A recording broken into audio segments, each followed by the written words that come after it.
ओम शांति ओम शांति। 8:2:25 महावाक्य बाबा कहते मीठे बच्चे तुम्हें ईश्वरीय सेवाधारी माने प्रकृत सेल्वेशन आर्मी अर्थात धार्मिक सुरक्षा प्रदानकारी सैनिक अट। तुमको समस्त को शांतिर सुरक्षा देवाकू हेब। प्रश्न अछि तुम मानक जदि केही शांतिर सोल्यूशन मागुछंती तेबे तांको कौन बुझाइबा उचित? उत्तर अछि तांको कुह बाबा कहउछंती कौन तुमर एहिठारे ही शांति दरकार? एहा शांतिधाम तो नुहे। शांति तो शांतिधाम रे ही मिली पारिबो जाहाकू ब्रह्मलोक कुहा जाउछि। आत्मार जेतेबेले शरीर न थाए सेतेबेले से शांति रे थाए।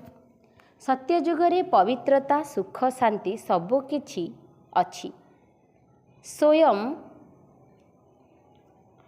स्वयं परमपिता शिव बाबा ही आसी वर्तमान यही संपत्ति देउछंती।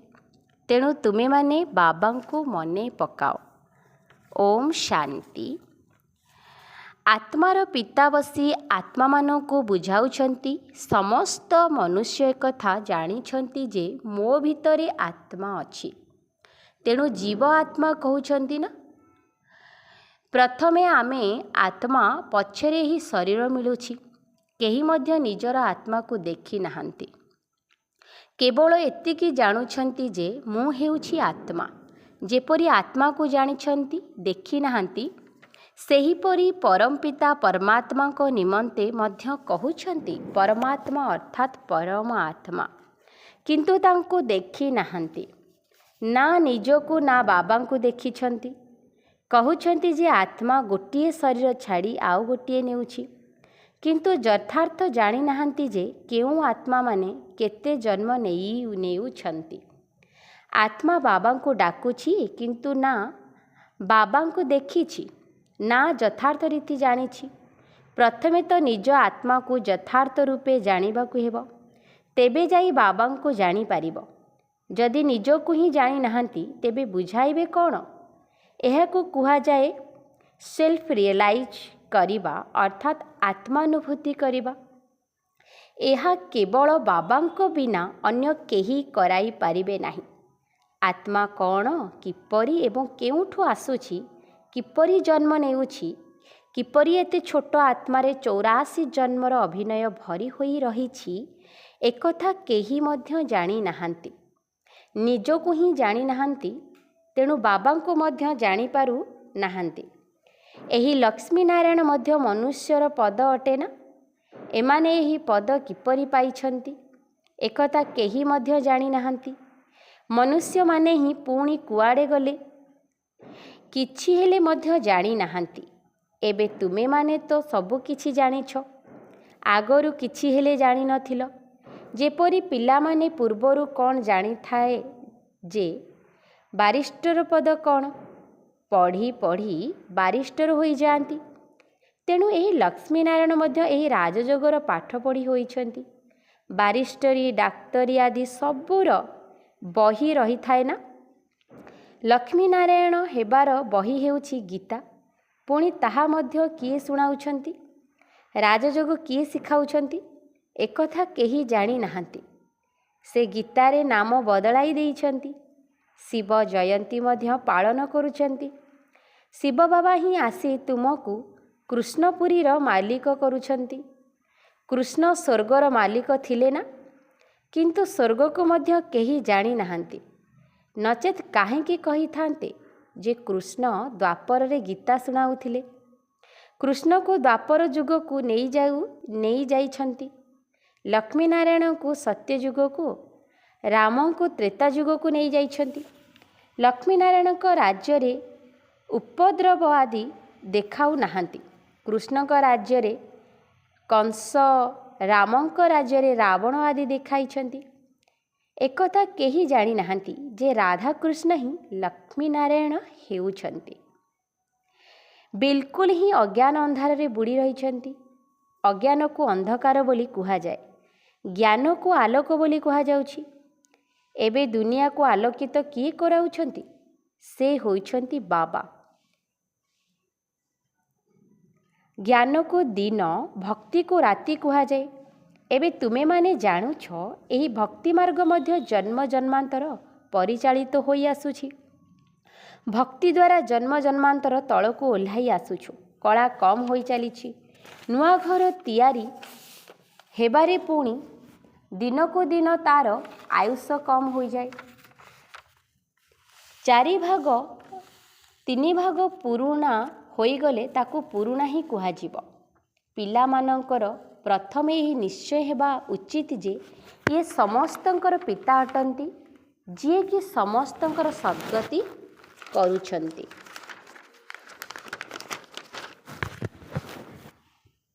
समस्त को पाठ मध्य पढ़ाउछंती।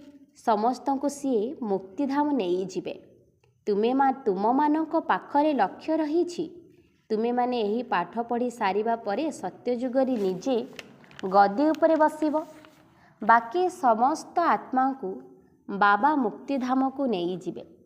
चक्र विषय रे जेतेबेले बुझाउछ तेबे सेथिरे देखाउछ जे सत्यजुगरे वर्तमान अनेक धर्म रहिब नाही। सेही समय रे एही आत्मा माने निराकानी दुनिया रे रहिबे। एकता मध्य तुमे माने जानिछ जे एही आकाश महाशून्य अटे। वायु को वायु, आकाश को आकाश बोली कुहाजिब। एपरि नुहे जे समस्ते परमात्मा अटंती। मनुष्य माने भाबुछंती जे वायु रे मध्य भगवान अछंती, आकाश रे मध्य भगवान अछंती। वर्तमान बाबा बसी सबु कथा बुझाउछंती। बाबांको पाखरे जन्म तो नेइछ, किंतु पढ़ाउछंती किए? बाबा ही आत्मिक शिक्षक होई पाठ पढ़ाउछंती। भल भावरे पाठ पढ़ी संपूर्ण होईगले पुणी साथी रे नहीं जिबे।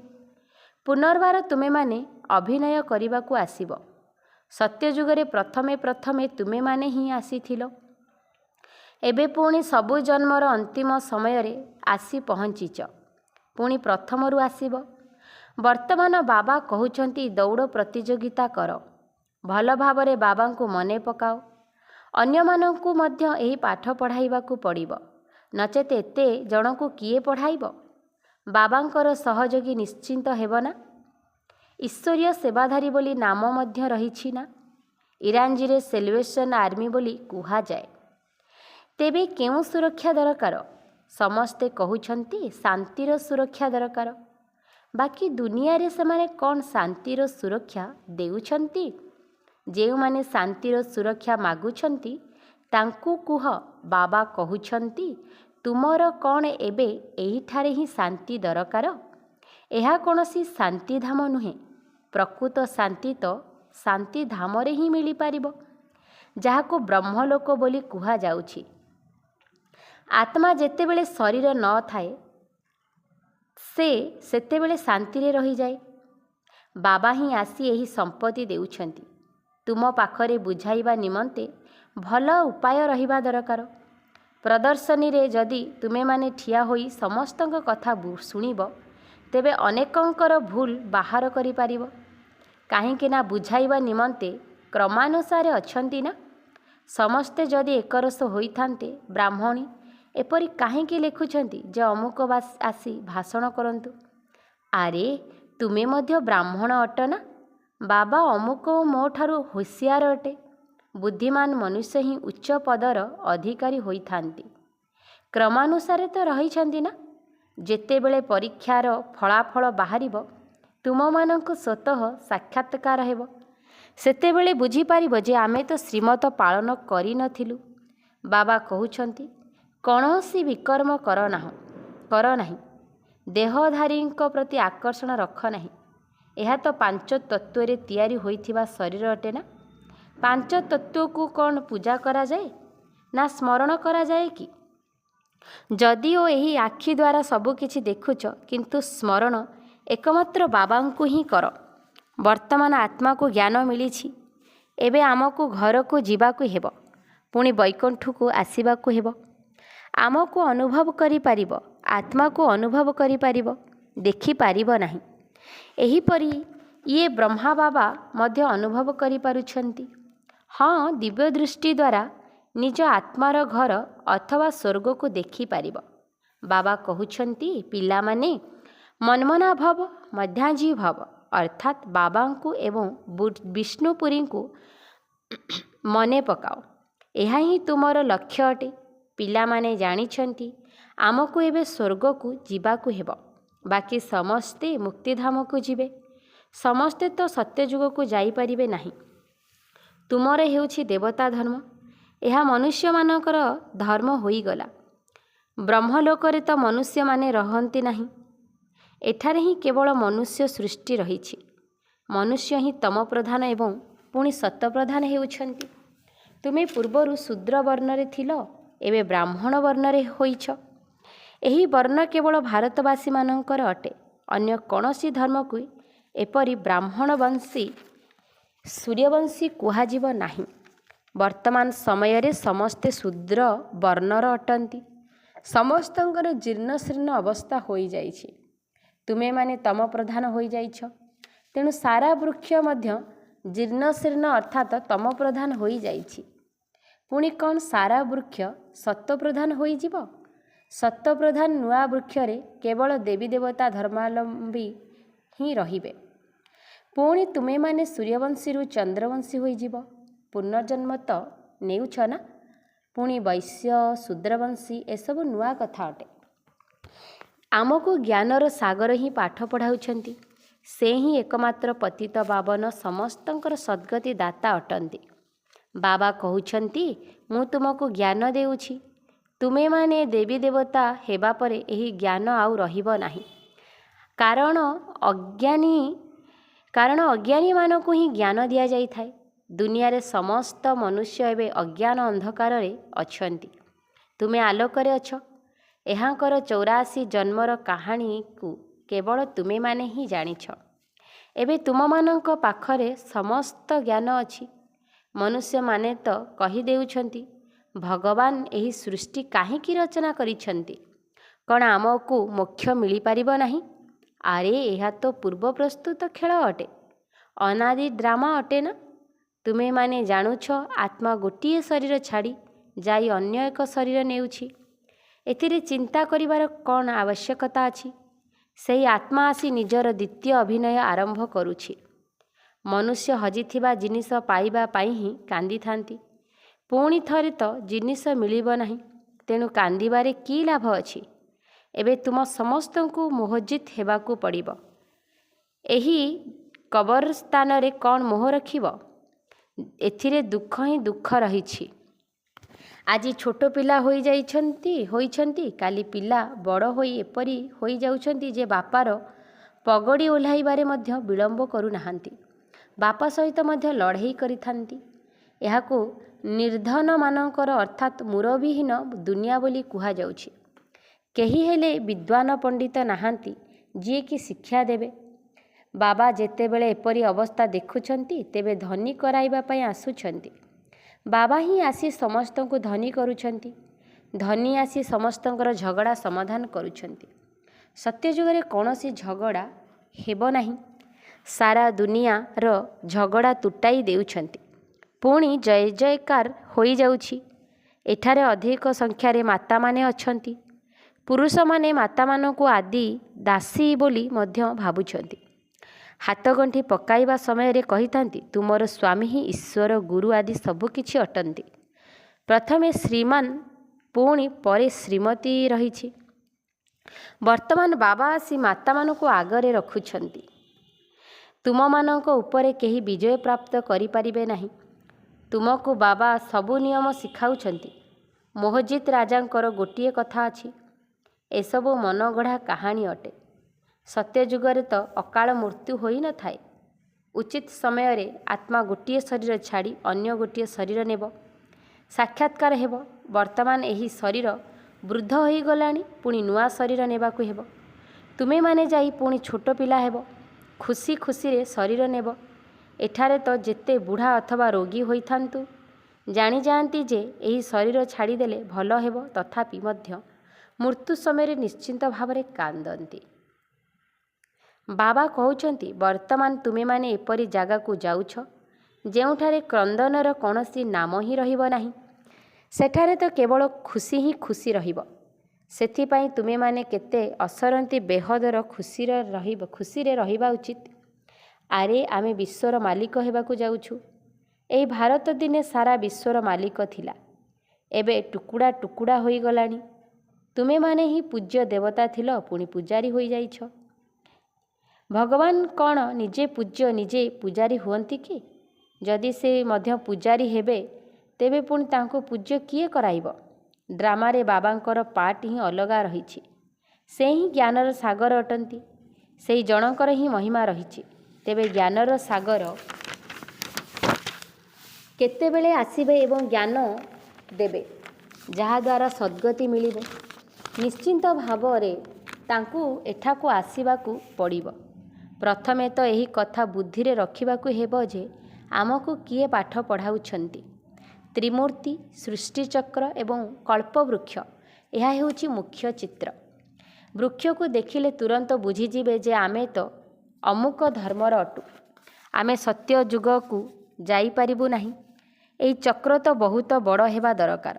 ସବୁ ଲେଖା ମଧ୍ୟ ସ୍ପଷ୍ଟ ଭାବରେ ହେବା ଉଚିତ। ଶିବ ବାବା ବ୍ରହ୍ମାଙ୍କ ଦ୍ୱାରା ଦେବତା ଧର୍ମ ଅର୍ଥାତ୍ ନୂଆ ଦୁନିଆର ସ୍ଥାପନା କରୁଛନ୍ତି। ଶଙ୍କରଙ୍କ ଦ୍ୱାରା ପୁରୁଣା ଦୁନିଆର ବିନାଶ, ପୁଣି ବିଷ୍ଣୁଙ୍କ ଦ୍ୱାରା ନୂଆ ଦୁନିଆର ପାଳନ କରାଉଛନ୍ତି। ଏହି କଥା ପ୍ରମାଣିତ ହୋଇଯାଉ। ବ୍ରହ୍ମାରୁ ବିଷ୍ଣୁ, ବିଷ୍ଣୁରୁ ବ୍ରହ୍ମା, ଉଭୟଙ୍କର ସଂଯୋଗ ରହିଛି ନା? ବ୍ରହ୍ମା ସରସ୍ୱତୀ ହିଁ ପୁଣି ଲକ୍ଷ୍ମୀ ନାରାୟଣ ହେଉଛନ୍ତି। ଏହି ଆରୋହଣ କଳା ଗୋଟିଏ ଜନ୍ମରେ ହେଉଛି, ପୁଣି ଅବତରଣ କଳା ହେବା ପାଇଁ 84 ଜନ୍ମ ଲାଗୁଛି। ବର୍ତ୍ତମାନ ବାବା କହୁଛନ୍ତି ଶାସ୍ତ୍ର ଆଦି ଠିକ୍ ନା ମୁଁ ଠିକ୍ ଅଟେ? ସତ୍ୟନାରାୟଣଙ୍କ କଥା ତ ମୁଁ ଶୁଣାଉଛି। ଏବେ ତୁମମାନଙ୍କର ନିଶ୍ଚୟ ଆସିଛି ଯେ ସତ୍ୟ ବାବାଙ୍କ ଦ୍ୱାରା ବର୍ତ୍ତମାନ ଆମେ ନରରୁ ନାରାୟଣ ହେବାକୁ ଯାଉଛୁ। ଏହା ମଧ୍ୟ ପ୍ରଥମ ଏବଂ ମୁଖ୍ୟ ବୁଝେଇବାର କଥା ଅଟେ ଯେ ମନୁଷ୍ୟକୁ କେବେ ବାପା, ଶିକ୍ଷକ, ଗୁରୁ କୁହାଯିବ ନାହିଁ। ଗୁରୁଙ୍କୁ କ'ଣ କେବେ ବାପା ଅଥବା ଶିକ୍ଷକ କୁହାଯିବ କି? ଏଠାରେ ତ ଶିବ ବାବାଙ୍କ ପାଖରେ ଜନ୍ମ ନେଇଛ, ପୁଣି ଶିବ ବାବା ତୁମମାନଙ୍କୁ ପାଠ ପଢ଼ାଉଛନ୍ତି, ସାଥିରେ ମଧ୍ୟ ନେଇଯିବେ। ଏପରି କୌଣସି ମନୁଷ୍ୟ ନାହାନ୍ତି ଯାହାଙ୍କୁ ବାପ, ଶିକ୍ଷକ, ଗୁରୁ ବୋଲି କୁହାଯିବ। ଏକମାତ୍ର ବାବାଙ୍କୁ ହିଁ ପରମ ପିତା ବୋଲି କୁହାଯାଉଛି। ଲୌକିକ ପିତାଙ୍କୁ କେବେ ସୁପ୍ରିମ ଫାଦର ବୋଲି କୁହାଯିବ ନାହିଁ। ସେଥିପାଇଁ ସମସ୍ତେ ତାଙ୍କୁ ମନେ ପକାଉଛନ୍ତି। ସିଏ ହିଁ ସମସ୍ତଙ୍କର ପିତା ଅଟନ୍ତି। ଦୁଃଖରେ ସମସ୍ତେ ତାଙ୍କୁ ମନେ ପକାଇଥାନ୍ତି, ସୁଖ ସମୟରେ କେହି ମନେ ପକାନ୍ତି ନାହିଁ, କାରଣ ସେହି ବାବା ହିଁ ଆସି ସ୍ୱର୍ଗର ମାଲିକ କରୁଛନ୍ତି। ଆଚ୍ଛା, ମିଠା ମିଠା ଶିକିଲ ଦେଇ ସନ୍ତାନମାନଙ୍କ ପ୍ରତି ମାତା ପିତା ବାପଦାଦାଙ୍କର ମଧୁର ସ୍ନେହ ସମ୍ପନ୍ନ ଶୁଭେଚ୍ଛା ଏବଂ ସୁପ୍ରଭାତ। ଆତ୍ମିକ ପିତାଙ୍କର ଆତ୍ମିକ ସନ୍ତାନମାନଙ୍କୁ ନମସ୍ତେ। ଆମ ଆତ୍ମିକ ସନ୍ତାନମାନଙ୍କର ଆତ୍ମିକ ବାପଦାଦାଙ୍କୁ ନମସ୍ତେ ନମସ୍ତେ ନମସ୍ତେ। ଧାରଣା के लिए ମୁଖ୍ୟ ସାରାଂଶ ପଏଣ୍ଟ ନମ୍ବର 1 ଅଛି, ପଞ୍ଚତତ୍ୱରେ ତିଆରି ହୋଇଥିବା ଏହି ଶରୀରଗୁଡ଼ିକୁ ଦେଖୁଥିଲେ ମଧ୍ୟ ବାବାଙ୍କୁ ମନେ ପକାଇବାକୁ ହେବ। କୌଣସି ବି ଦେହଧାରୀ ପ୍ରତି ମୋହ ରଖିବାର ନାହିଁ, କୌଣସି ବିକର୍ମ କରିବାର ନାହିଁ। ପଏଣ୍ଟ ନମ୍ବର 2 ଅଛି, ଏହି ପୂର୍ବ ପ୍ରସ୍ତୁତ ଡ୍ରାମାରେ ପ୍ରତ୍ୟେକ ଆତ୍ମାର ଅନାଦି ପାର୍ଟ ରହିଛି। ଆତ୍ମା ଗୋଟିଏ ଶରୀର ଛାଡ଼ି ଅନ୍ୟ ଗୋଟିଏ ଶରୀର ଧାରଣ କରିଥାଏ। ତେଣୁ କେହି ଶରୀର ତ୍ୟାଗ କରିଦେଲେ ଚିନ୍ତା କରିବା ଉଚିତ ନୁହେଁ, ମୋହଜିତ ହେବା ଉଚିତ। ବରଦାନ, ସମ୍ପୂର୍ଣ୍ଣ ଆହୁତି ଦ୍ୱାରା ପରିବର୍ତ୍ତନ ସମାରୋହ ପାଳନ କରୁଥିବା ଦୃଢ଼ ସଂକଳ୍ପଧାରୀ ହୁଅ। ଯେପରି କଥାରେ ଅଛି, ପ୍ରାଣ ଚାଲିଯାଉ କିନ୍ତୁ ପ୍ରତିଜ୍ଞା ଭଙ୍ଗ ନ ହେଉ। ସେହିପରି ଯେତେ ବଡ଼ ପରିସ୍ଥିତି ଆସୁ ନା କାହିଁକି, ମାୟାର ମହାବୀର ରୂପ ମଧ୍ୟ ସମ୍ମୁଖକୁ ଆସିଯାଉ, କିନ୍ତୁ ତୁମର ଶ୍ରେଷ୍ଠ ଧାରଣ ଗୁଡ଼ିକୁ ପରିବର୍ତ୍ତନ ନ ହେଉ। ସଂକଳ୍ପ ଦ୍ୱାରା ତ୍ୟାଗ କରିଥିବା ମୂଲ୍ୟହୀନ ବସ୍ତୁଗୁଡ଼ିକୁ ସଂକଳ୍ପ ଦ୍ୱାରା ମଧ୍ୟ ସ୍ୱୀକାର ନ ହେଉ। ସର୍ବଦା ନିଜର ଶ୍ରେଷ୍ଠ ସ୍ୱମାନ, ଶ୍ରେଷ୍ଠ ସ୍ଥିତି ଏବଂ ଶ୍ରେଷ୍ଠ ଜୀବନ ସମର୍ଥୀ ସ୍ୱରୂପ ଦ୍ୱାରା ଶ୍ରେଷ୍ଠ ପାଟଧାରୀ ହୋଇ ଶ୍ରେଷ୍ଠତାର ଖେଳ କରୁଥାଉ। ଦୁର୍ବଳତା ଗୁଡ଼ିକ ସବୁ ଖେଳ ସମାପ୍ତ ହୋଇଯାଉ।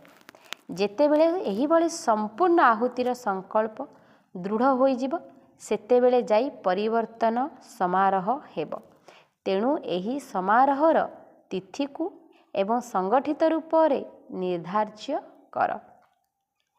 ସ୍ଲୋଗାନ, ପ୍ରକୃତ ହୀରା ହୋଇ ନିଜର ଶ୍ରେଷ୍ଠ ପ୍ରକମ୍ପନ ରୂପୀ ଚମକ ସାରା ବିଶ୍ୱରେ ବିଚ୍ଛୁରିତ କର। ପ୍ରକୃତ ହୀରା ହୋଇ ନିଜର ଶ୍ରେଷ୍ଠ ପ୍ରକମ୍ପନ ରୂପୀ ଚମକ ସାରା ବିଶ୍ୱରେ ବିଚ୍ଛୁରିତ କର। ଆଚ୍ଛା, ଓମ୍ ଶାନ୍ତି, ଓମ୍ ଶାନ୍ତି।